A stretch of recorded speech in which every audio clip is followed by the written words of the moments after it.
Selamat siang Sobat Cyber.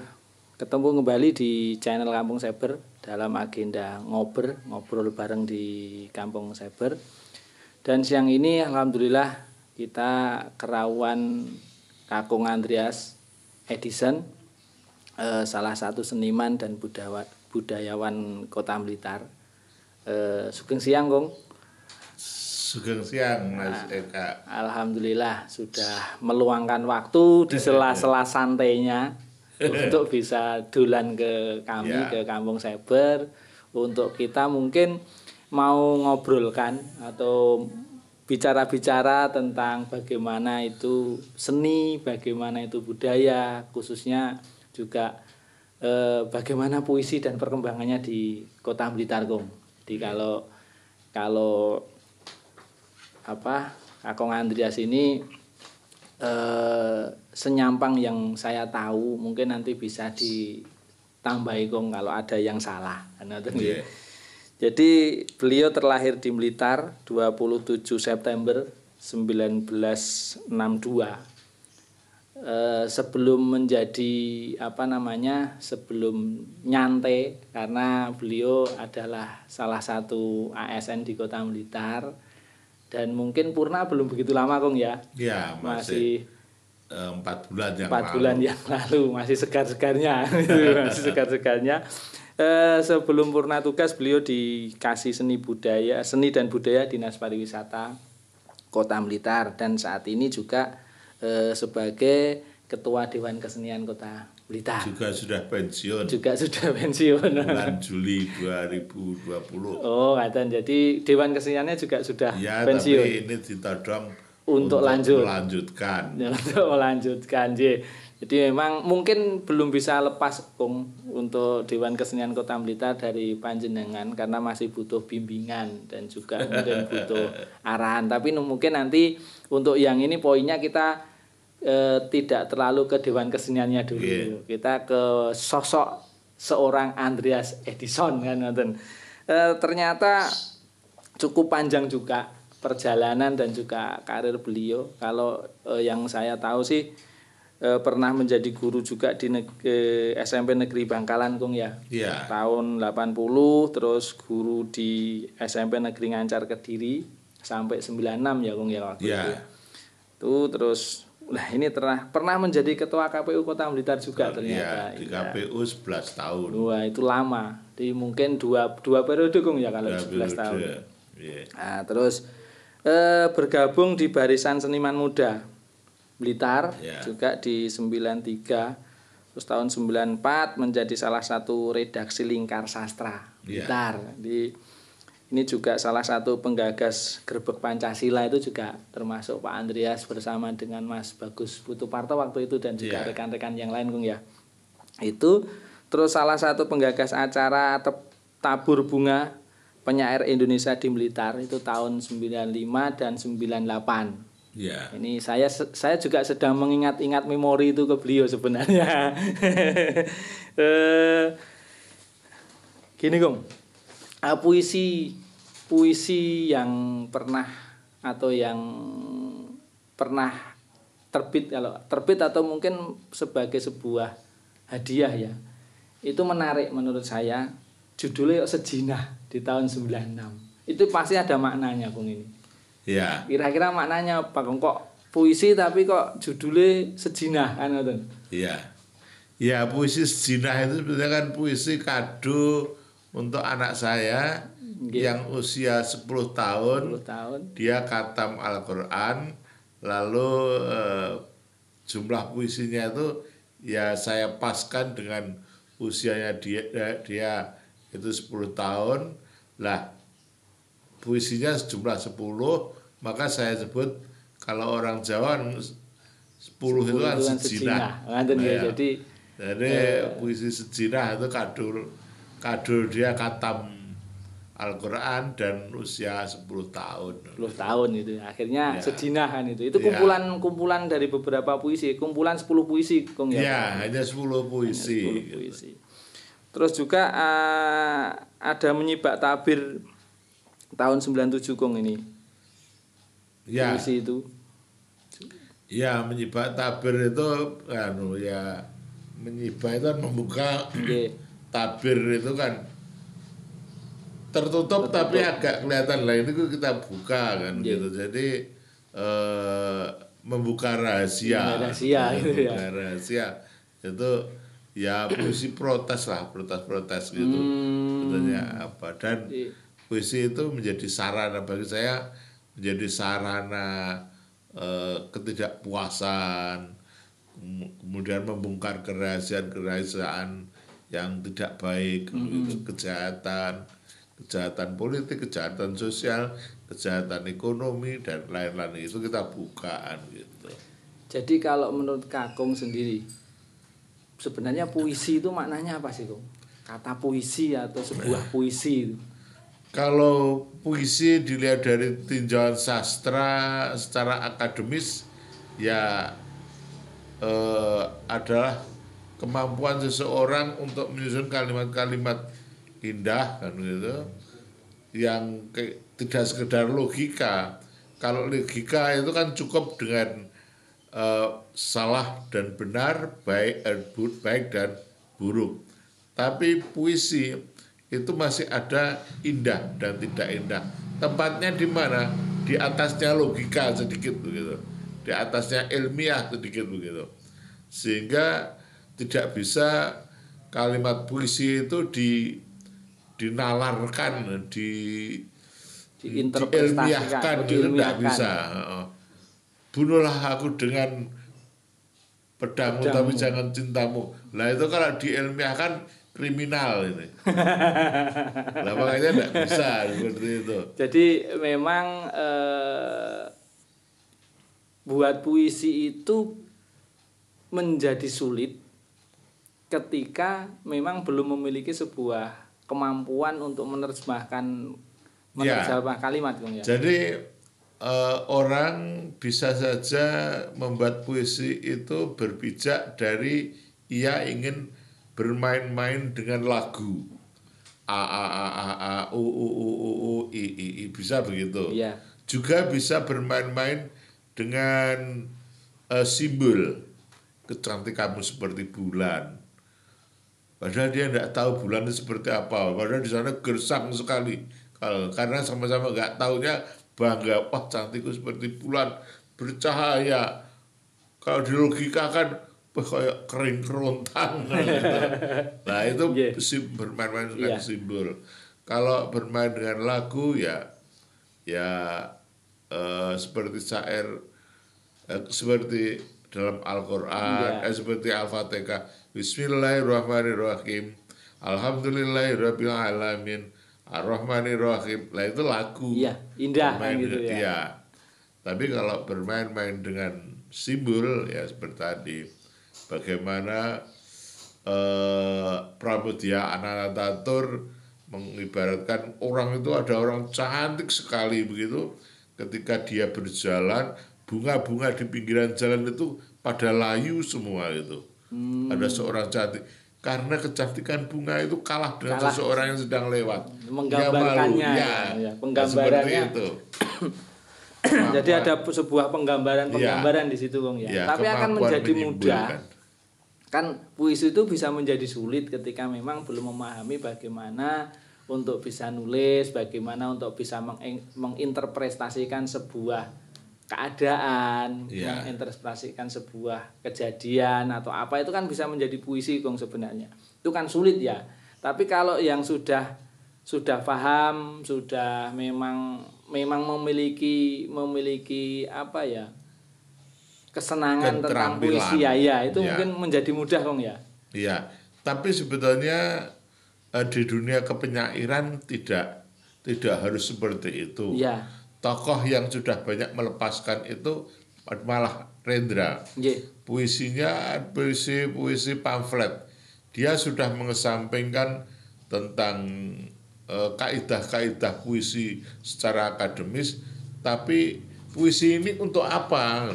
Puisi ini untuk senjata. Sebagaimana bedil, bagaimana pedang, sebagaimana alat-alat perang gitu.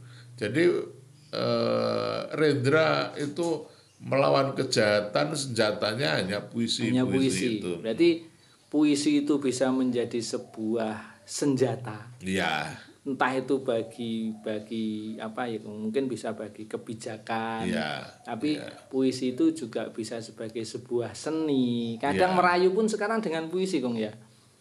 Cintanya. Kalau sudah lama. Oh, sudah lama ya. Perkembangan kadang-kadang zaman. orang tertarik dengan seorang perempuan tertarik pada laki-laki hanya tergiur masalah satu bait, dua bait puisi gitu, Bang ya. Hanya ditunjukkan cita-citanya besok jadi apa, wis tertarik gitu. Ya. Itu karena kemampuan membuat sebagai pengrajin kata-kata. Pengrajin kata-kata.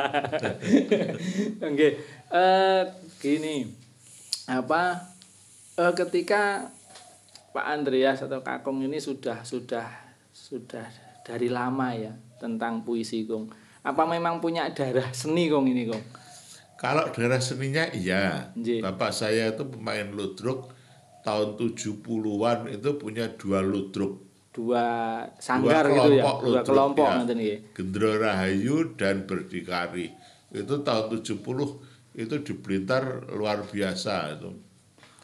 Jadi saya masih ingat itu tempat saya itu jadi markasnya seniman-seniman ludruk. Iya. Tiap akan pentas gitu selalu latihan, gitu.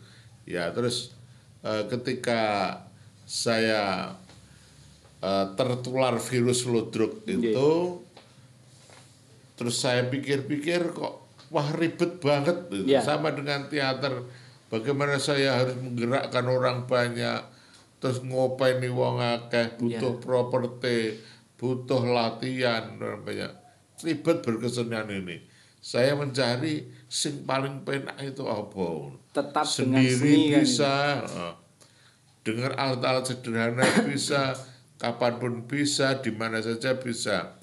Akhirnya saya menemukan sing penak kok neng dunia sastra. Tapi sastra saya tidak punya latar belakang itu.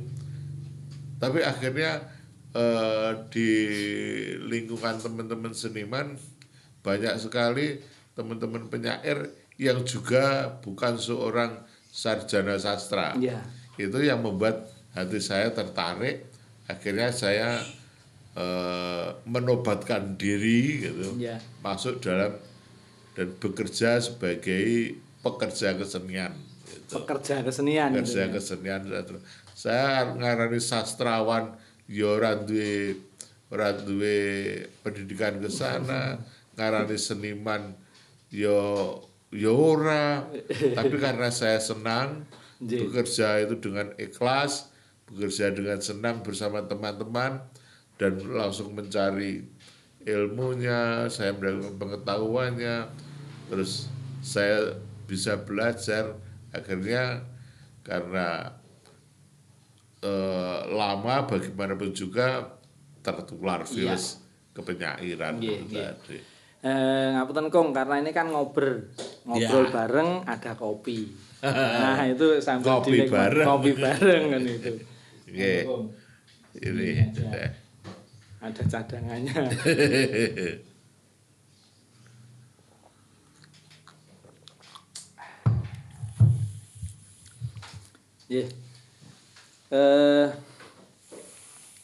Kalau dilihat dari perkembangan puisi di Kota Blitar, kira-kira ketertarikan dari anak-anak muda sekarang ke dunia sastra, khususnya puisi, itu menurut Kong Andreas gimana nih? Tahun 94 itu sampai tahun 95 atau tahun 93 95 itu susah sekali ya. Jadi dunia kepenyairan, dunia baca puisi pada saat itu paling hanya sekian anak itu, tidak lebih dari hitungan jari 5, dan dari 5 teman yang ada di Blitar itu pesaing berat saya itu anak pada saat itu masih usia TK. Iya, namanya Andini. Andini itu anak masih TK tapi baca puisinya terasa sekali gitu. Jadi saya pada saat itu sudah bekerja. Terus tentang baca puisi, satu-satunya pesaing terberat saya adalah anak TK. Lah itu terus mengembangkan jumlah peminat baca puisi susah. Ya karena apa ya, butuh belajar secara gimana terus menerus begitu, dicetak oleh lingkungan, dicetak oleh keluarga, dicetak begitu. Makanya Dewan Kesenian yang baru-baru ini ketika saya masuk di Dinas Pariwisata itu saya sering mengadakan workshop, buat buku, selalu begitu. Gurunya harus supaya gurunya senang. Kalau gurunya senang ngajari muridnya, kalau muridnya senang buat puisi. Makanya sudah ada ketika saya di situ 4 tahun di Dinas Pariwisata sudah bisa mencetak beberapa buku, bisa ada buku Mocopat, ada buku kumpulan puisi anak-anak pelajar Kota Blitar, ada puisi guru-guru bahasa Indonesia lah. Nah itu terus lomba baca puisi, lomba cipta puisi, ya, selalu puisi. Maksud saya supaya berkembang. Dan ternyata ya masih harus tetap didukung oleh pemerintah untuk memberikan kegairahan anak-anak berkarya sastra, berkarya puisi. Gitu. Ya, kalau tidak begitu ya agak susah gitu. Tapi dibuatkan peristiwanya. Jadi peristiwa membaca puisi gitu ya. Sebagai lecutan mereka. Terus menurut Kakung sendiri selama ini dukungan dari pemerintah Kota Blitar sendiri Kong terhadap, kalau tadi kan memang dari Dinas Pariwisata sendiri sudah mencoba dari bidang seni budaya itu dicoba untuk ada kegairahan dengan adanya beberapa kegiatan, contohnya workshop dan lain sebagainya. Lah, kalau untuk tingkat pelajar sendiri mungkin apakah memang ada dari OPD lain yang memang sering mengadakan seperti itu atau dari sekolah-sekolah kok selama ini? Kalau dari sekolah-sekolah itu ya ada, cuman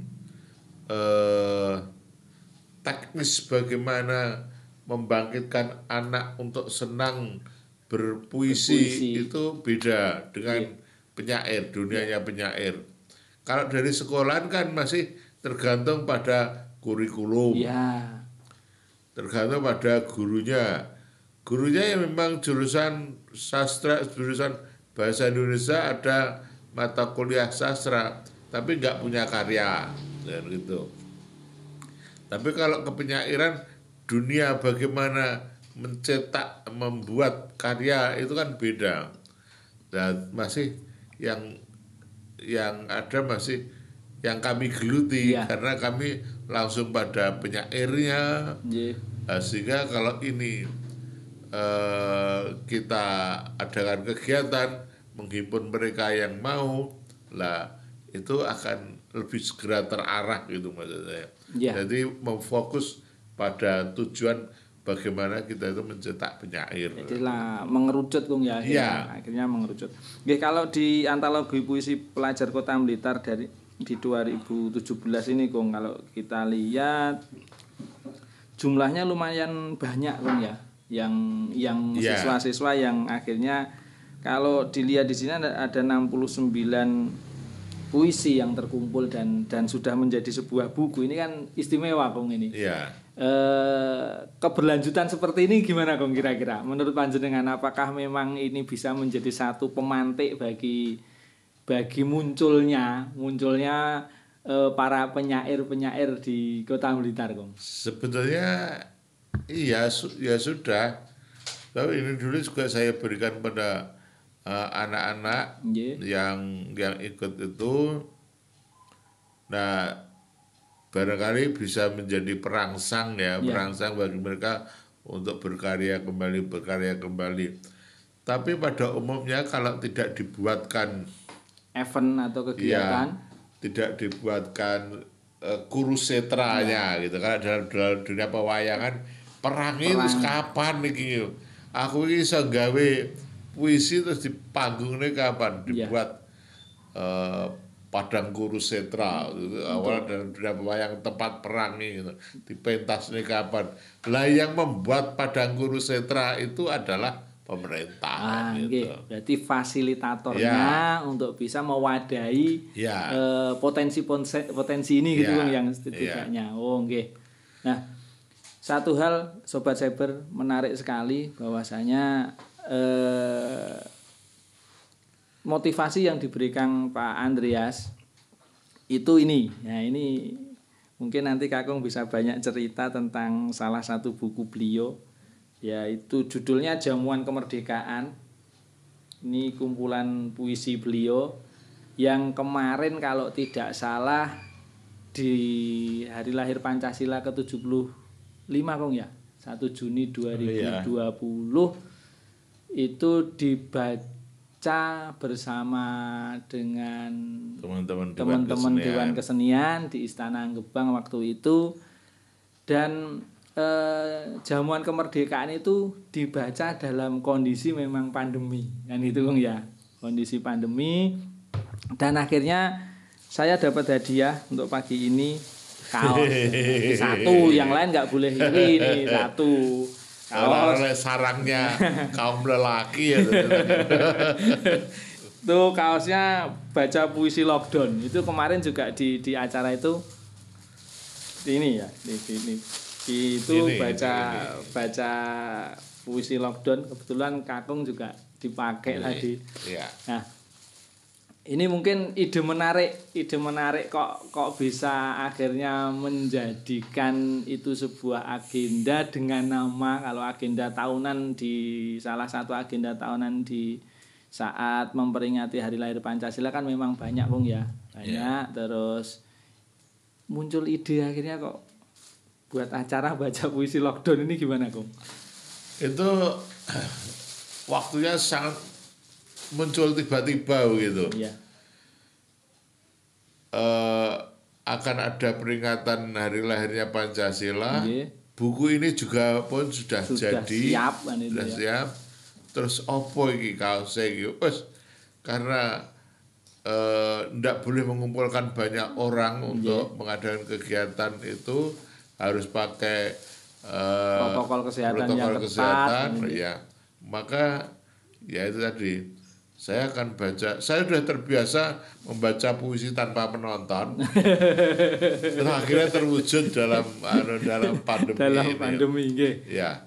Terus akhirnya saya buat baca puisi lockdown itu karena tanpa penonton. Toh akhirnya banyak juga yang membaca karena lewat YouTube. Kan gitu. Jadi memang itu media yang bisa digunakan. Jadi justru meskipun lockdown malah justru banyak pembacanya, banyak penikmatnya gitu. Maka saya sebut baca puisi lockdown. Jamuan Kemerdekaan adalah menjadi sebuah kumpulan Kong ya, sebuah kumpulan puisi. Ini salah satu puisi andalannya. Andalannya entah nanti andalannya yang mana, tapi yang jelas ini adalah interpretasi seorang Andreas Edison yang sudah terwujud dalam satu buku Jamuan Kemerdekaan. Ini dijual atau memang hanya untuk dikasih-kasihkan? Karena saya bukan penjual buku. Ya, cukup kita kasih-kasihkan itu. Alhamdulillah. Memang ini diberikan sebagai bukti atau sebagai sebuah persembahan Kong ya. Saya lebih suka memberikan kepada orang yang membutuhkan daripada saya khawatir memberikan hanya ditaruh di rak buku terus nggak pernah terbaca, mungkin masih terus tersimpan dalam plastik kan itu Kong ya. Nah, banyak puisi indah di sini. terus apa kumpulannya dengan nama Jamuan Kemerdekaan ini ada maksud apa ini, Om? Sebuah pemberontakan hati seorang Andreas terhadap kondisi atau bagaimana? Ya, jadi puisi itu puisi panjang itu. Ya. Jadi saya membayangkan negara ini sudah merdeka sekian tahun, tapi kondisi secara umum kok tidak sesuai dengan sebagaimana negara yang merdeka gitu. Di sana dicanangkan negara yang adil dan makmur itu seperti ini. Kemudian elemen-elemen atau organisasi-organisasi yang ada dalam negara ini kok tidak mengarah ke sana. Ini seperti liar begitu. Dan itu yang disuguhkan kepada kita. Banyak di situ ya bagaimana tentang merajalelanya korupsi, bagaimana bermain-main dengan harga tebu, harga garam, harga beras, lah seperti itu.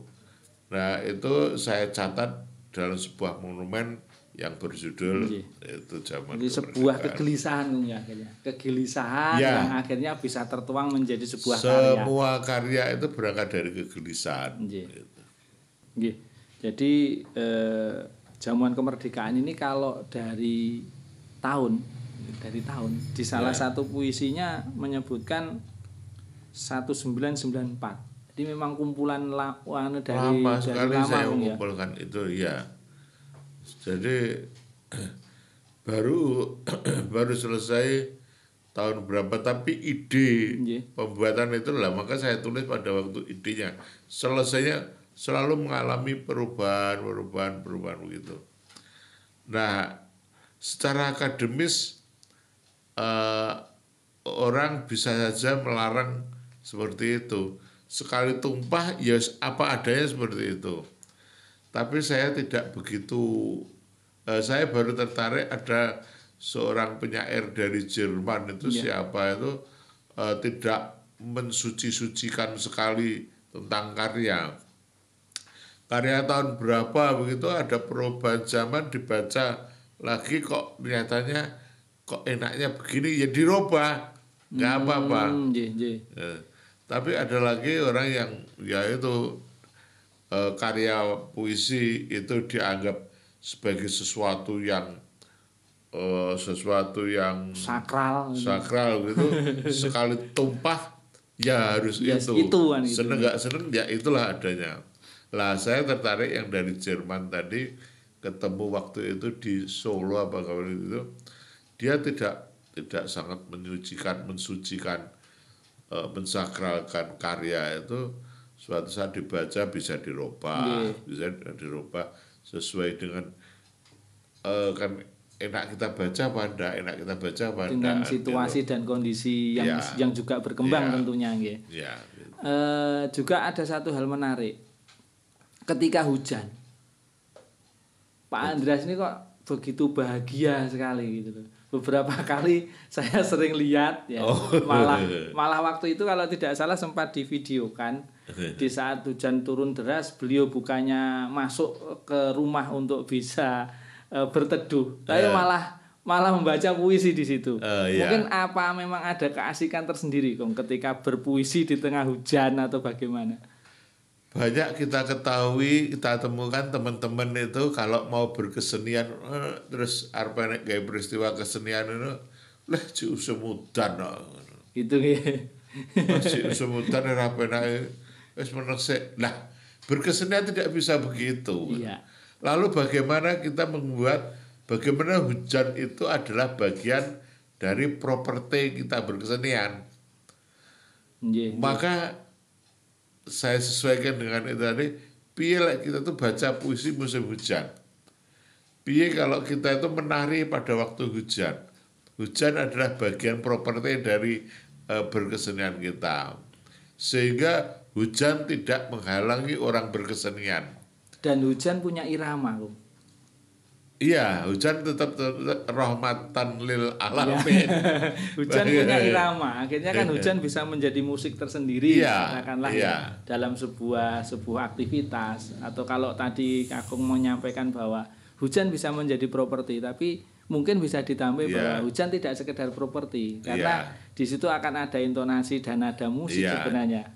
Kan ngiringin puisi musik, itu kan bisa Kong ya. Lah ini menjadi sebuah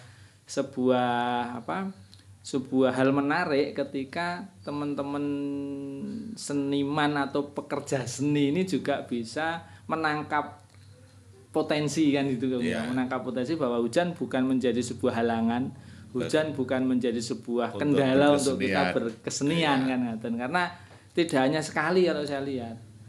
Kalau saya tahu itu tidak hanya sekali, pokoknya ada hujan pas Kakung memang longgar, mesti selalu baca puisi di tengah hujan itu. Dan saya sejak kecil memang seneng hujan-hujanan. Tapi kan nggak udah Kong ya. Yang kemarin setengah bugil. Setengah bugil. Jadi kayak bayi tabung matangnya kita belenduk begitu. Terus saya kayak celana anak pendek terus nari-nari nari-nari di musim hujan itu. Katanya pengen urip dawa bali ning anak-anak neh. Ngaten nggih. Dadi aku ya cah cilik. Dinikmati ya akhirnya. Iya. Apapun kita nikmati ya gitu.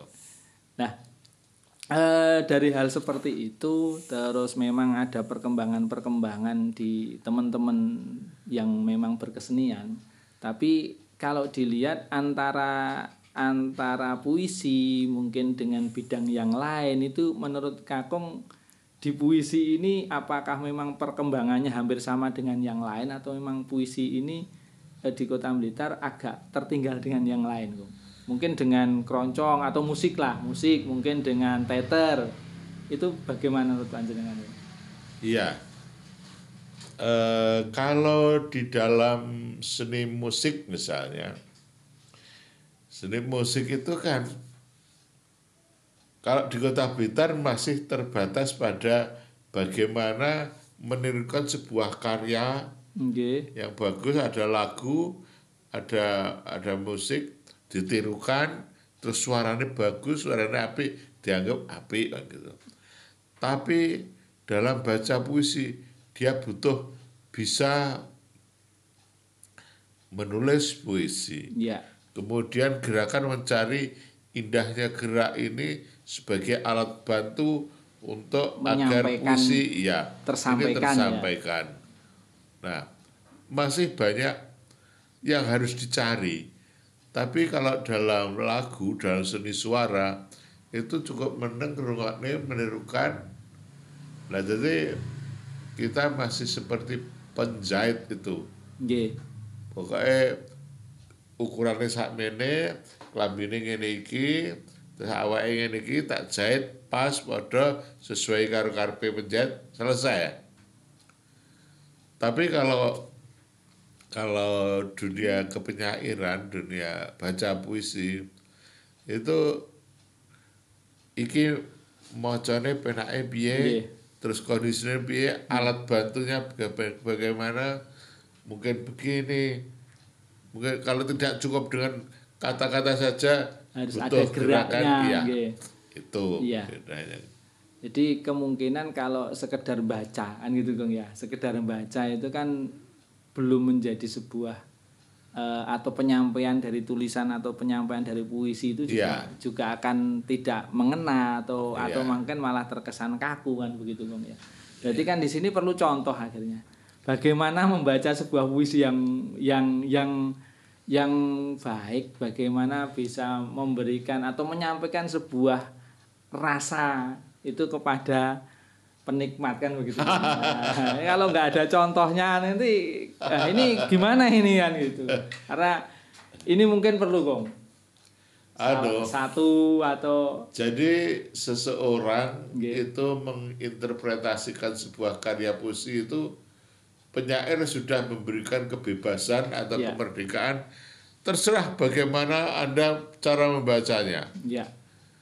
Terserah bagaimana Anda memberikan interpretasi terhadap karya itu. Itu penyairnya sudah memberikan kebebasan. Tidak harus seperti saya. Kan begitu. Nggih. Saya begini, Anda begitu, bebas. Tidak harus sama dengan saya. Iya. Murni Karena tidak begitu bisa ada style tersendiri ya. punya kemampuan bergaya, punya kemampuan ya stylenya beda-beda. Itu monggo terserah. Saya bisanya begini, ya ini yang saya gunakan gitu. Dan mungkin orang lain lah barangkali itu yang makanya dulu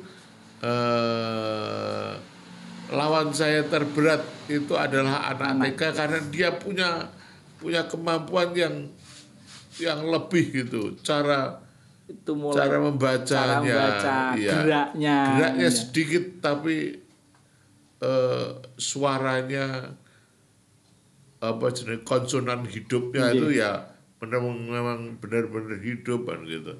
Nah itu sehingga itu yang membedakan. Ya nggih. Nah itu kan kalau mungkin ada contoh atau malah saya tak membaca terus kurang ini Kak. Oh, saya enggak bisa. Apa ya wani? Enggak bisa. Aku ya wani maca. Itu terserah diberikan kemerdekaan. Tafsirnya terserah, caranya terserah itu. Enggak apa-apa. Berarti untuk lah kan kalau ada lomba, ini akhirnya gini, ini Kong. Ada lomba puisi Kong ya. Ada lomba puisi. Terus nanti penilaian ini menjadi akhirnya apa ya? Oh iki apik iki juara itu dilihatnya dari mana, Kong? Karena interpretasi kan bisa berbeda. Iya. Membaca puisi di panggung dengan membaca puisi dalam lomba itu berbeda. Oh. Ya. Nggih. Membaca puisi dalam lomba ya harus ada beberapa kunci, ada beberapa peraturan yang harus dipenuhi dalam membaca puisi sebagai peristiwa lomba baca puisi. Ada bagaimana membaca puisi itu di panggung.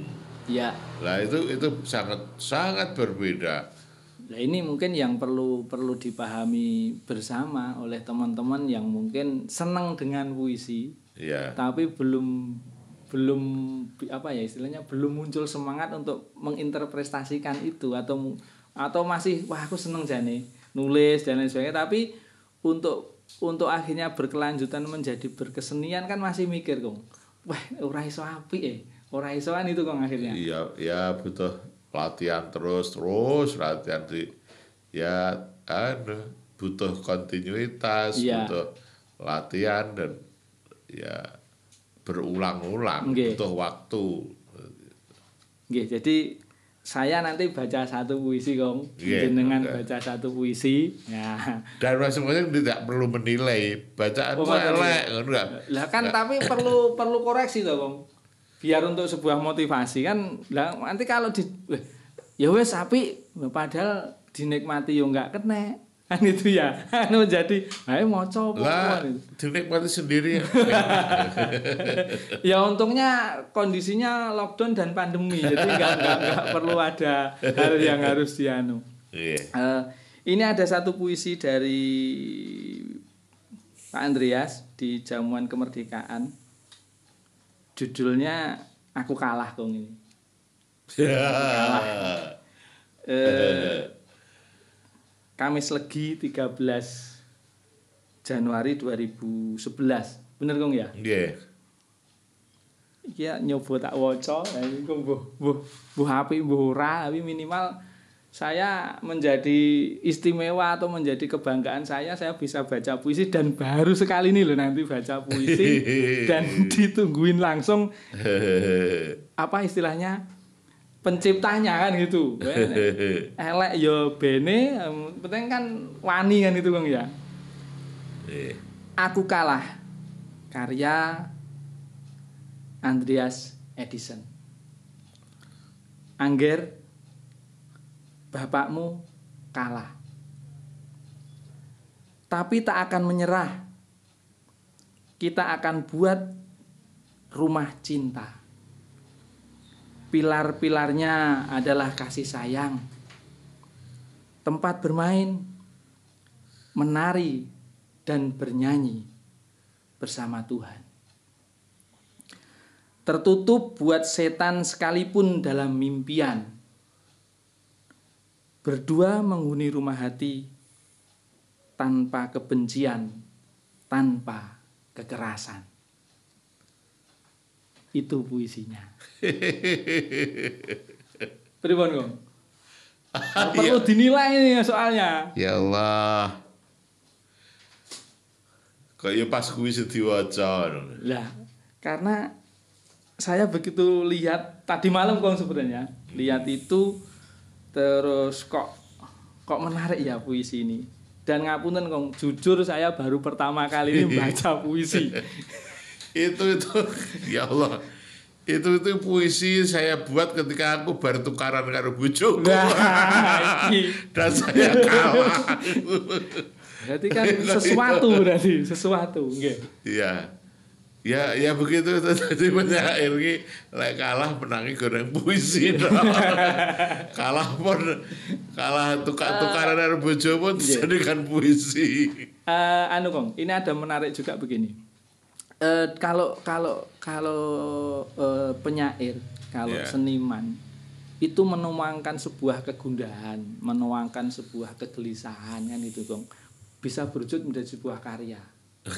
tapi Kong, di sekarang perkembangan medsos nih Kong. Ya. Kadang tukaran mbek bojone di-share nang Facebook. Apa gitu itu ya? Masuk karya ya? Karya tapi kan menjadi tidak tepat toh, Kong. Menjadi tidak tepat. Geger mbek pacare nang Facebook. Akhirnya kan tidak menjadi sesuatu, bisa menjadi sesuatu tapi efek dan dampaknya negatif, Kong. Nah, ini menurut Kakung ini dengan perkembangan sebuah media komunikasi yang luar biasa, mudah-mudahan Kong ya, atau harapannya kan mestinya media sosial gunakan dengan positif, sebuah karya tunjukkan di situ. Tapi yang terjadi kan belum ke sana, Kong. Iya. Nek menurut jenengan gimana? Iya. Gini. Saya itu sering ketika buntu mencari ilmu, buntu mencari buku yang harus saya temukan, sering buka Google, sering buka YouTube, sering buka lah.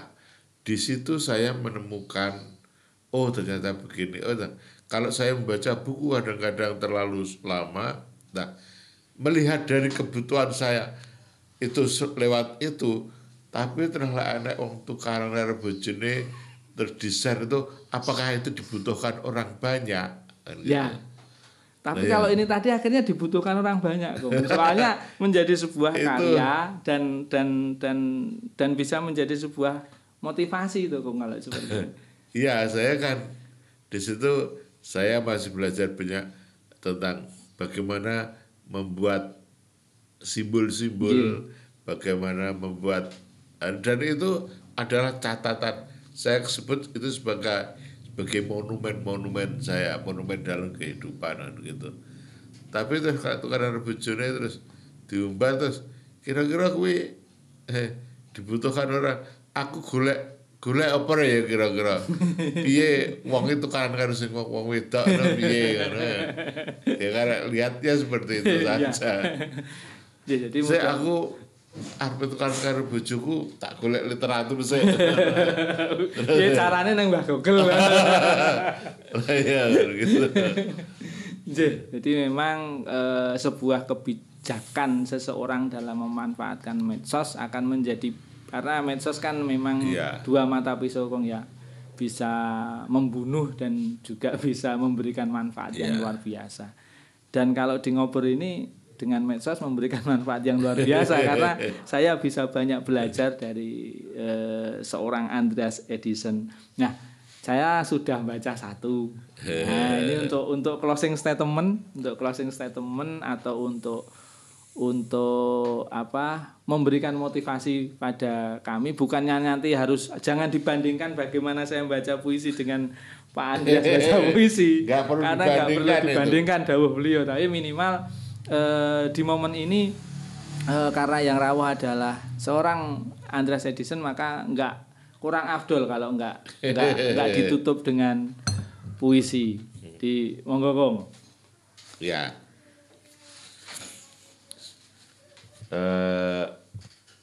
dari buku puisi itu ada yang saya buat, saya kemas, saya laminating. Karena ini pesta musim hujan. Lah saya baca ketika hujan, tak laminating kan orang hujanan. Itu.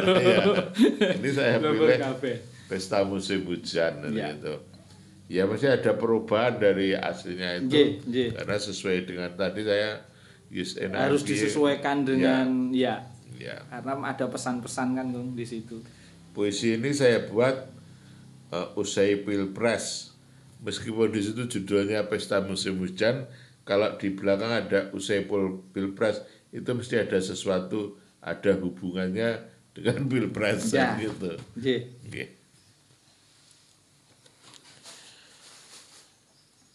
Pesta musim hujan. Sahabat, mari kita nikmati pesta musim hujan sepuas-puasnya.